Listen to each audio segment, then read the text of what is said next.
श्री रामचरितमानस में श्री रामचरितमानस में गोस्वामी तुलसीदास जी ने अपनी वाणी में कहा है कि बड़े भाग पायु सत्संगा बिनहि प्रयास मिटहि भवभंगा। कहते हैं अगर कहीं संत सदगुरु की सोहबत मिल जाए और वो भी परमात्मा की दया हो जाए तो बगैर कुछ किए हम बहुत सिंध सागर से पार हो जाएंगे। क्योंकि शरीर से नहाने से शरीर शुद्ध हो जाता है और विवेक से बुद्धि पवित्र हो जाती है और संत महापुरुषों के संग से मन पवित्र हो जाता है।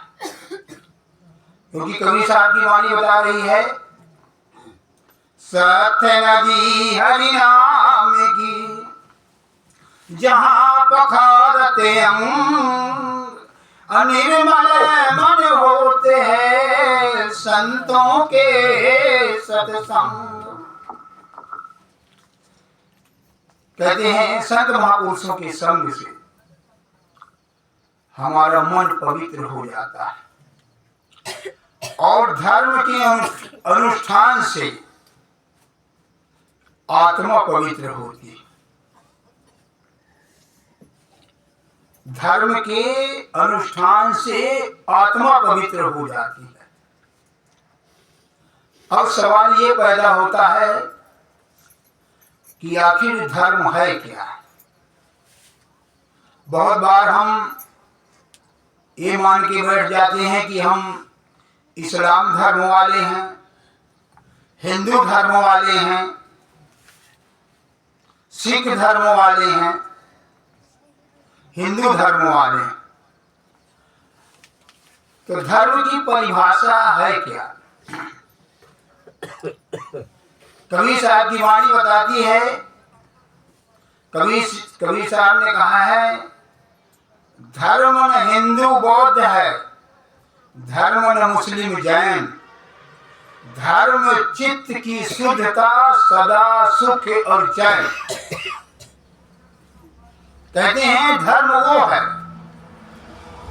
धर्म न कोई हिंदू है, न इस्लाम है, न सिख है, न बौद्ध है। धर्म चित्त की शुद्धता सदा सुख और चैन।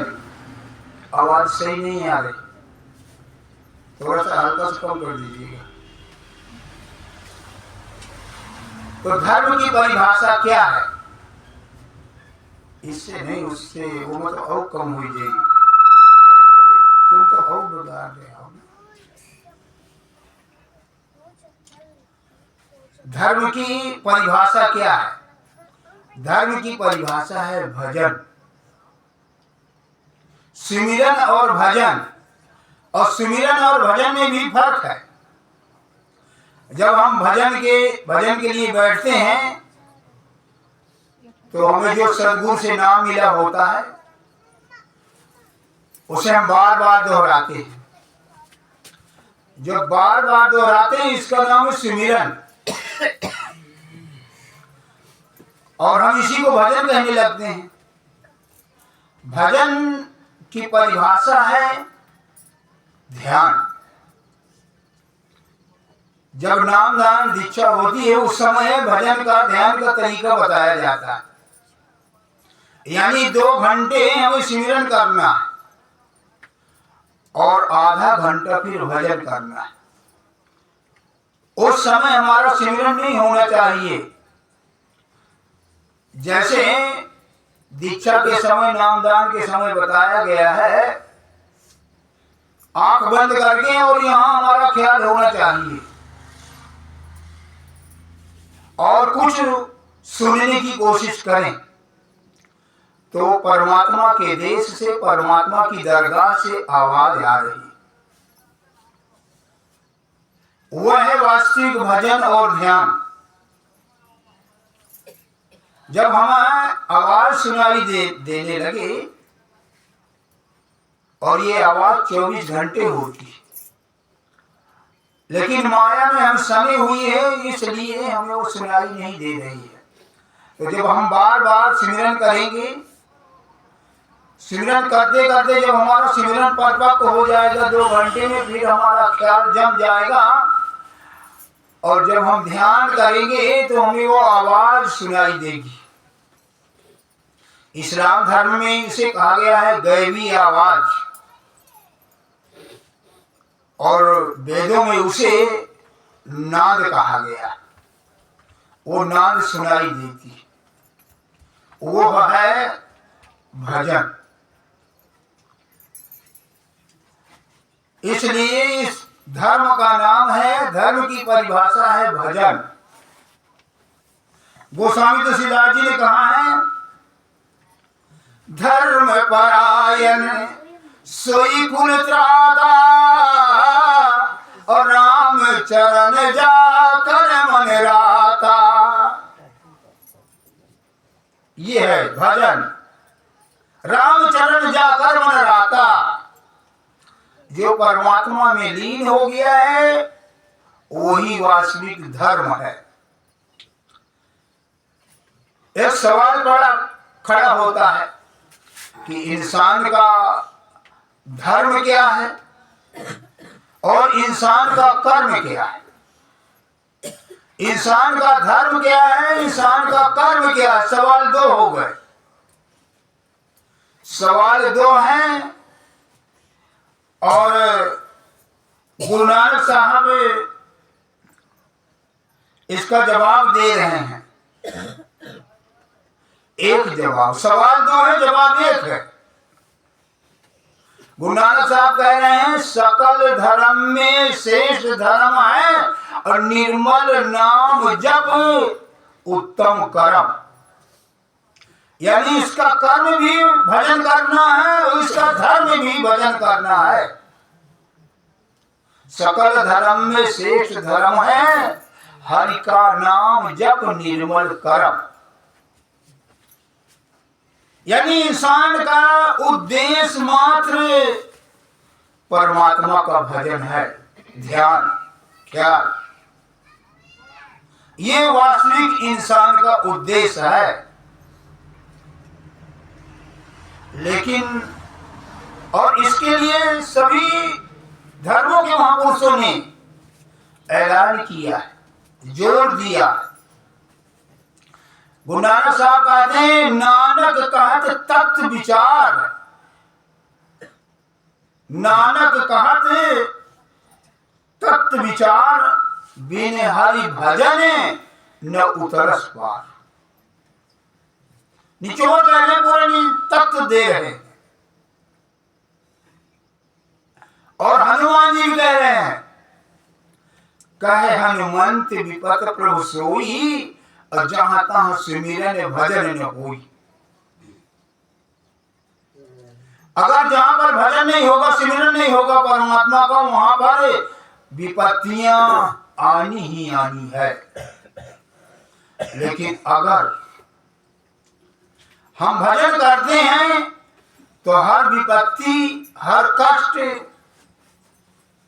हमारा सूली से सुई में बदल जाएगा, त्रिशूल से कांटा में बदल जाएगा।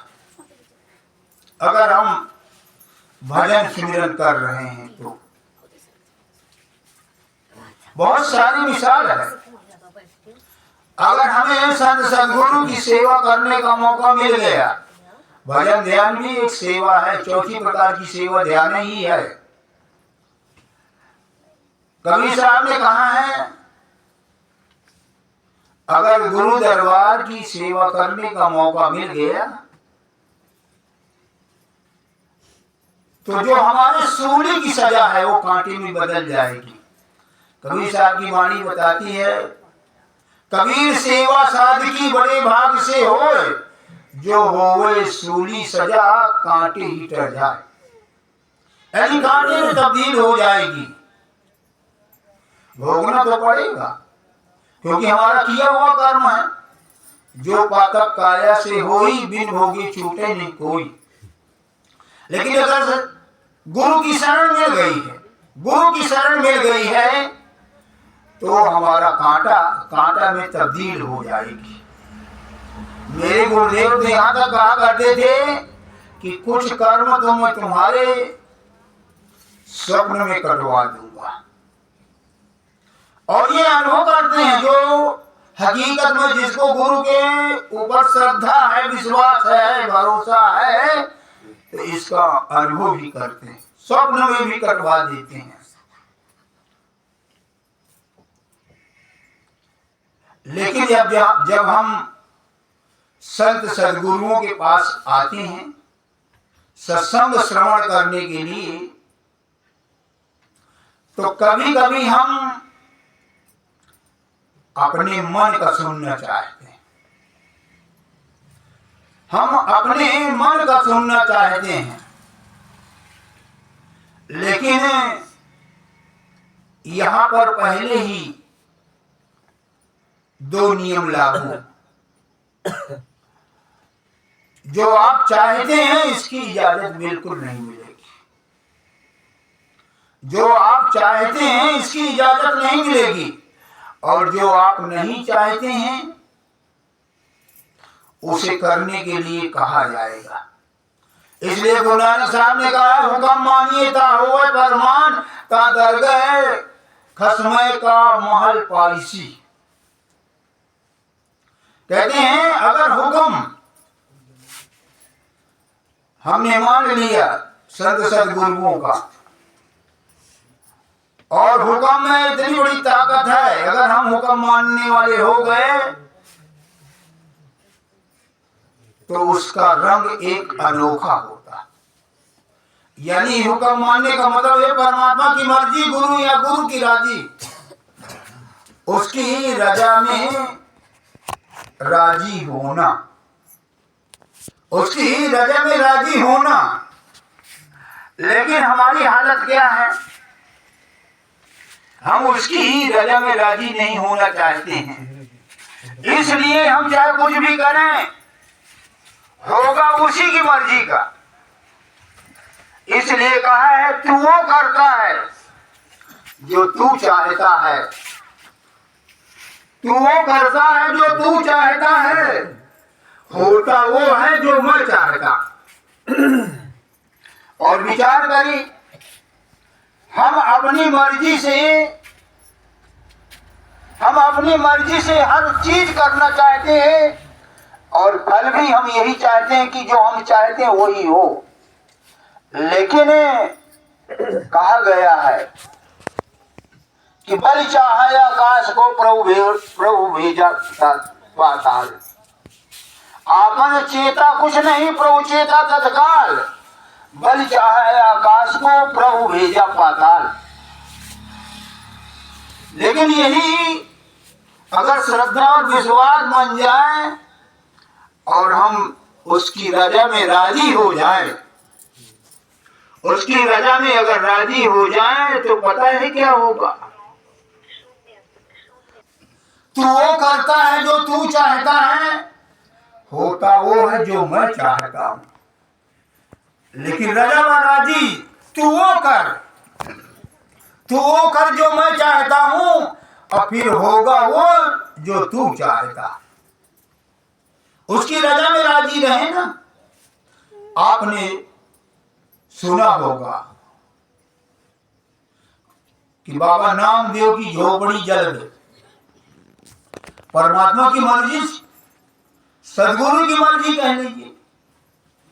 जब उनकी झोपड़ी जलने लगी तो नामदेव जी ने देखा, अरे मेरे परमात्मा की ये मर्जी है कि मेरी झोपड़ी जल जाए। तो उन्होंने देखा ये मेरी गुदड़ी बाहर पड़ी हुई है जिसमें मैं ओढ़ता हूं ठंडी में। विचार में आया कि मेरा परमात्मा या मेरा सदगुरु चाहता कि मेरी झोपड़ी जल जाए, तो फिर ये मेरी गुदड़ी जो पड़ी ये बची जा रही। गुदड़ी को उठाया, उसी आग में चढ़ा दिया। देखा है थाली बची जा रही, थाली को उठाया, उसी में डाल दिया। लोटा उठाया, उसी में डाल दिया, क्योंकि परमात्मा की मर्जी है ना, उसकी रजा में राजी है। लेकिन निचोड़ क्या हुआ, फल क्या हुआ? मैंने महापुरुषों के सत्संग में सुना है कि उस झोपड़ी को परमात्मा ने सोने के कपड़ों से सजाया। सोने के कपड़ों से वो झोपड़ी बनी है। और ये कोई आश्चर्य वाली बात नहीं है, क्योंकि जो उसकी रजा में राजी हो गया उसके लिए कोई चीज दुर्लभ नहीं, उसकी दया से वो वंचित नहीं हो सकता। एक और वाक्य आता है तुकाराम जी महाराज का।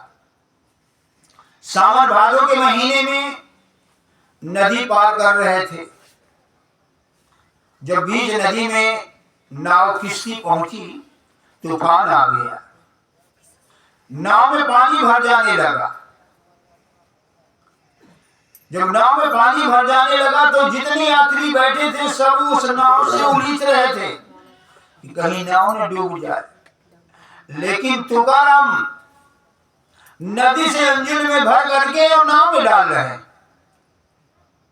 जितने यात्री बैठे थे उनको बड़ा गुस्सा आया कि हम तो नाव को बचा रहे हैं और ये नाव को डुबोने जा रहा। नदी से पानी लेकर के नाव में डाल रहा है और हम उलीच रहे हैं। और वैसे बना महात्मा। लेकिन 4-6 आदमी वो थे। थोड़ी देर में तूफान ठंडा हो गया, नाव किनारे पहुंची तो सब नाव से खड़े होकर के कहने लगे, हे बाबा तुझे शर्म नहीं आती है? नाव डूब रही थी, हम नाव को बचा रहे थे और तू नाव को डुबोने के लिए नदी से पानी लेकर के उसी में डाल रहा था। तो तुकाराम जी ने पता है क्या कहा?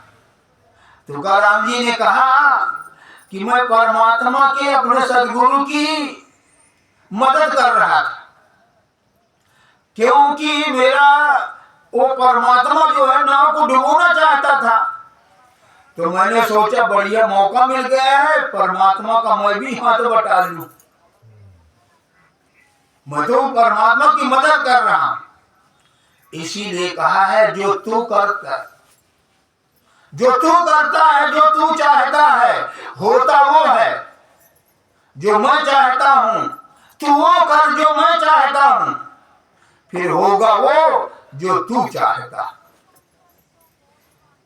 अगर हम उसकी रजा में राजी हो गए, चाहे जितनी बड़ी मुसीबतें आ जाए, लेकिन कभी उसका पल्ला न छूटे। हुक्म में वो ताकत है। इसलिए कहा है कि हुक्म में वो ताकत है जो कोई गुरु का भक्त हो जाए। गुरु का भक्त, और गुरु का भक्त वही हो सकता है जो हकीकत में हुक्म मानने वाला है। हुक्म मानने वाला है। भला बुरा जो गुरु भगत कबहू न रखना जाए। सोना में कभी काई नहीं लग सकती, लोहा में कभी घुन नहीं लग सकता, लेकिन कोई अगर गुरु भक्त है तो कभी नरक नहीं जा सकता। इसलिए कबीर साहब पूरी गारंटी दे रहे हैं कि सोना काई ना लगे, लोहा घुन नहीं खाए, भला बुरा जो गुरु भगत है कबहू नरक न जाए। गुरु का भक्त कभी नरक में नहीं जा सकता। और गुरु का भक्त क्या है? हुक्म मान। हुक्म में बहुत बड़ी ताकत है। मेरे गुरुदेव जी अपने गुरु महाराज से जो सुनी हुई कथा थी तो कभी कभी सुनाया करते थे। हुजूर कृपाल सिंह महाराज सुनाया करते थे दृष्टांत के रूप में समझने के लिए। एक बार एक राजा था तो एक नौकर को बहुत प्यार करता था। तो राजा ये सोचता था कि ये देखो तो एक 2 कौड़ी का नौकर और हम राजा के बराबरी वाले, हर चीज में हम संपन्न, लेकिन हमारी कद्र इतनी नहीं करता जितना इस 2 कौड़ी के नौकर की करता। आखिर उन लोगों ने एक दिन राजा से कह ही दिया कि आप ये बताइए, हम आपके बराबरी वाले हैं, आपके साथ बैठने उठने वाले हैं, लेकिन आप हमसे ज्यादा इस नौकर की कद्र करते। तो राजा चुप रहा। थोड़ी देर में एक खजाने से हीरा जड़ित प्याला मंगवाया।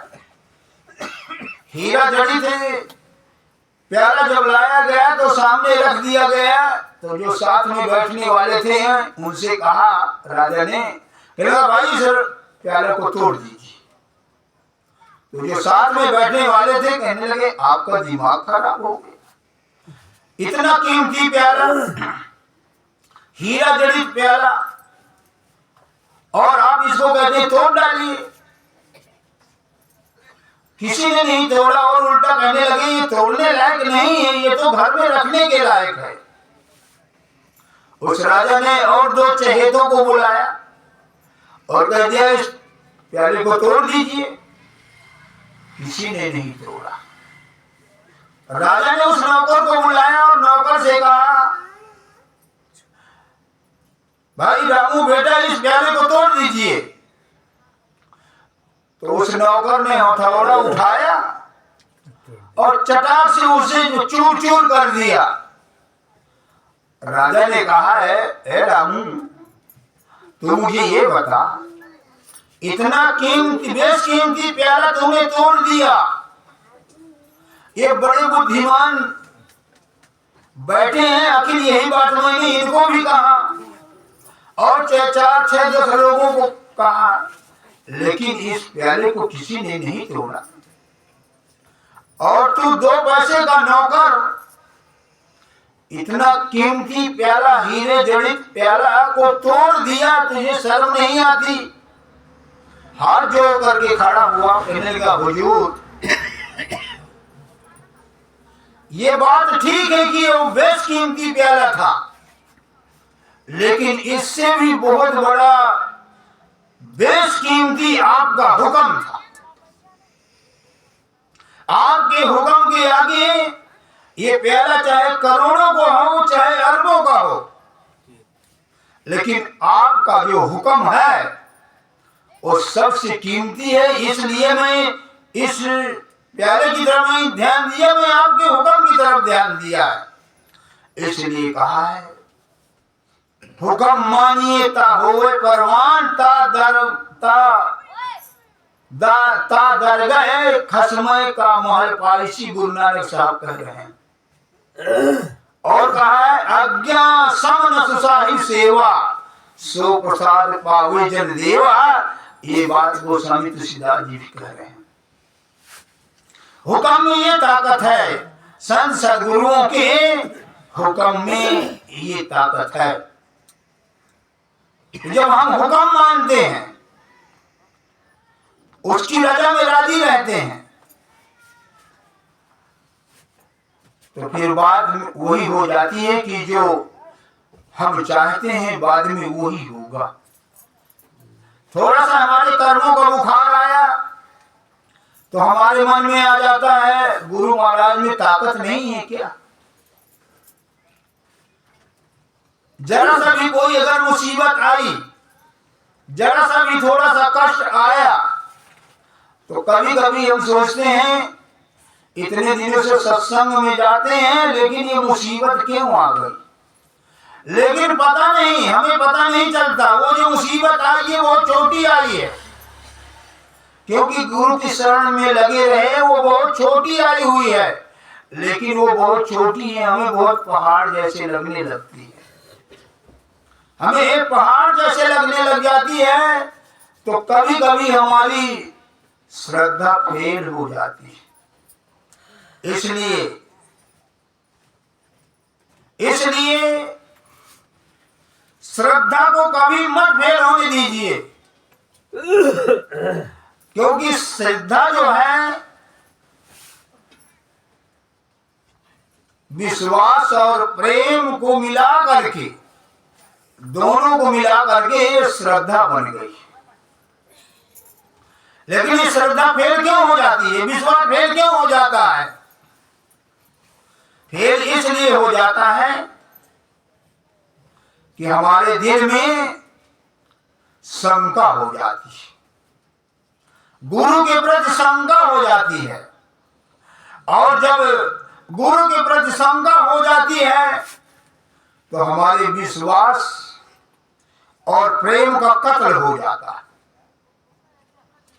और जब प्रेम और विश्वास का जब कत्ल हो जाता है, वहीं पर श्रद्धा फेल हो जाती है।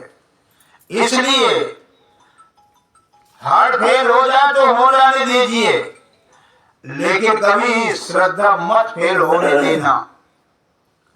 क्योंकि हार्ट फेल हो गया तो ज्यादा से ज्यादा एक जन्म बिगड़ेगा, लेकिन श्रद्धा फेल हो गई, श्रद्धा अगर फेल हो गई तो बेअंत जन्म बिगड़ जाएंगे। लेकिन यहां पर विचार करने वाली बात यह है, श्रद्धा भी कहां होना चाहिए, विश्वास भी कहां होना चाहिए, प्रेम कहां होना चाहिए? हकीकत में जो पूरा संत सतगुरु, आंख बंद करके नहीं। यहां तो बहुत सारे भाई लोग अधकुचरों पर विश्वास कर लेते हैं, अधकुचरों पर प्रेम कर लेते हैं। यहां तक कि जिन्होंने गुरु की बुराई किया हो, जिन्होंने अपने गुरु को ना मालूम क्या क्या कह दिया हो, फिर भी वहां श्रद्धा बना लेते हैं। और ऐसी श्रद्धा में एक ना एक दिन वो फेल ही होना है, उसकी विश्वास का, उसके प्रेम का कत्ल हो जाएगा, क्योंकि वो पूर्ण नहीं हो सकता। उसी को कहा है अधकुचरा। अधकुचरा के ऊपर अगर प्रेम करेंगे, चाहे विश्वास करें और चाहे श्रद्धा बना लें। इसलिए मैं कभी कभी कहता हूं कि विश्वास करने के लिए विश्वास मात्र वही करने के लायक होता है। हमें पता चल जाएगा जब हमें पूरा संत सदगुरु मिल जाएगा, और हमें जन्मा देगा, किसी न किसी बहाने से वो हमें जन्मा देगा। इसलिए जहां पर विश्वास करने लायक है वहीं पर विश्वास कीजिए, कभी अंधविश्वास में मत फंस जाना। अंधविश्वास में विश्वास मत कीजिएगा। अगर अंधविश्वास में अगर विश्वास कर लिया तो हमें धोखा मिलेगा, धोखा मिलेगा। अब एक बात और है कि हर आदमी को ये चिंता बनी रहती है, हर आदमी को ये चिंता बनी रहती है कि हमारा जीवन कैसे गुजरेगा, हमारे नाती पोतों का क्या होगा, बाल बच्चे क्या खाएंगे। तो ये बात समझ लेने की है कि जन्म होने से पहले वो परमात्मा इंतजाम किए बैठा हुआ है। जन्म होने से पहले मां के स्तन में दूध उतर आता है, यानी जन्म होने से पहले वो इंतजाम कर रहा है। और मां के पेट में भी उसी ने इंतजाम किया है जो बच्चे को पूरी खुराक मिलती है। लेकिन ये दया, ये उसकी कृपा लोभ और तृष्णा के मद में दिखाई नहीं देती है। जिसने कर दिया है वो आज भी देगा, आगे भी देगा, मरने के बाद भी देगा, क्योंकि मरने के बाद तक का वो ठेका लेके भेजा है। लेकिन हम लोग के मत में, तृष्णा के मत में हमें ये दया दिखाई नहीं देती। हम सोच रहे हैं ऐसा कर ले तो ऐसा हो जाए, ऐसा कर ले तो ऐसा हो जाए, और ऐसा कर ले तो ऐसा हो जाए। बिना मतलब, बिना वजह हम अपनी चला रहे हैं। हम तृष्णा में सोचते हैं, आशा में सोचते हैं। एक उदाहरण समझने के लिए, एक बार एक नट था, एक गधा पाल रखा था। तो पुराने जमाने में नट गांव-गांव की तमाशा दिखाया करते थे। तो नट की एक लड़की थी, बांस में चढ़ जाती थी। बांस में जब चढ़ जाती थी तो वो नट ये कहता था, ए लड़की, अगर देख ले तो अगर बांस से गिर गई ना तो इस गधे के गांव में तेरी ससुराल करूंगा। तो लोग हंसा करते थे। तमाशा करते करते वो अपने गांव पहुंच गया। जब गांव पहुंचा तो एक धोबी का गधा और वो नट वाला गधा जो है खेत में जाकर के घास चर रहे थे। तो धोबी का गधा कहता है, ए भाई, तेरी सेहत बड़ी कमजोर है, तेरी सेहत बड़ी कमजोर है। तो कहने लगा, क्या करूं भाई, मेरा जो मालिक है मेरे ऊपर सामान लाद देता है, गांव गांव तमाशा करता है, कभी थोड़ा बहुत भूसा मिल जाता है। तो धोबी वाला गधा कहता है, छोड़ दे, हट पीछे, उसे नकार दे, चल मेरे साथ, देख मेरी सेहत, हरी हरी घास खाता हूं, हरी हरी घास खाता हूं, देख मेरी सेहत कैसे, चल उसको छोड़ दे, मेरे साथ चल। तो वो गधा पता है क्या कहता है? कहता है, यार छोड़ तो देता, लेकिन मुझे एक आशा है। मुझे आशा ये है कि ये जो नट है ये हमेशा यही कहता है कि अगर ये बांस से गिर गई ना तो ये समझ लेना कि तेरे परिवार में शादी कर दूंगा। तो धोबी का गधा कहता है, अरे यार, वो तो मनोरंजन के लिए, हंसने के लिए ये बात कहता है, कहीं तेरे साथ शादी नहीं हो जाएगी। तो वो गधा कहता है, नहीं यार, मुझे आशा है, शायद ये नट की लड़की कहीं गिर जाए तो मेरे साथ शादी हो जाए, मुझे आशा है। कहने का भाव ये है, यही हाल है हमारा, यही हाल है हमारा झूठी आशाओं तृष्णाओं में।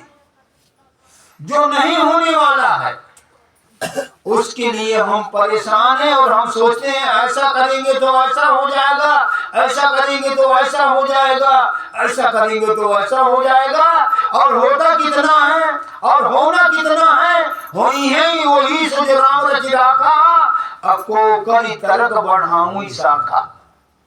अगर हमारे मन का होता ना, हमारे मन का अगर होता ना, तो आज हमारा ये मकान सोने का महल होता है। क्योंकि हमारे मन का थोड़ी होना है, हमारे जो प्रारब्ध में लिखा हुआ है, किस्मत में लिखा हुआ है, उतने ही होगा, उतने ही होगा। अगर ये हमारा मकान सोने का बनने वाला होगा तो उसी तरीके से हमारा प्रारब्ध होगा, उसी तरीके के तमाम सामान जुट जाएंगे। लेकिन हम अपने मर्जी से, बस वही वाली बात है, झूठ मूठ की आशाओं और तृष्णाओं से हम अपने मन की, अपनी असलियत को खोए बैठे। जो हमारी असलियत है क्या, हमारा असली उद्देश्य है क्या? हमारा असली उद्देश्य मात्र धर्म है। और धर्म क्या है? भजन और सिमरन। धर्म परायण सोई कुल त्राता, और राम चरण जाकर मन राता। मात्र यही हमारा धर्म है। और शंकर जी भी कह रहे हैं, उमा कहूँ मैं अनुभव अपना, और सत्य हरि भजन जगत सब सपना। बस मात्र अगर हमारा उद्देश्य, हमारा धर्म, हमारा कर्म मात्र भजन और सिमरन है, बस, तो हमारे मन में आता है कि हमारा लड़के का क्या होगा, हमारे नाती पोता क्या खाएंगे। तो जैसे हमारा प्रारब्ध है, हमारी किस्मत है, क्या वो बगैर किस्मत वाले आएंगे क्या? वो भी अपनी किस्मत लिखवा करके लाएंगे। इसलिए हमेशा यही नहीं सोचना चाहिए कि हमारा क्या होगा, क्योंकि वो हर चीज का इंतजाम पहले से कर दिया है, पहले से ही कर दिया है। एक उदाहरण है समझने के लिए।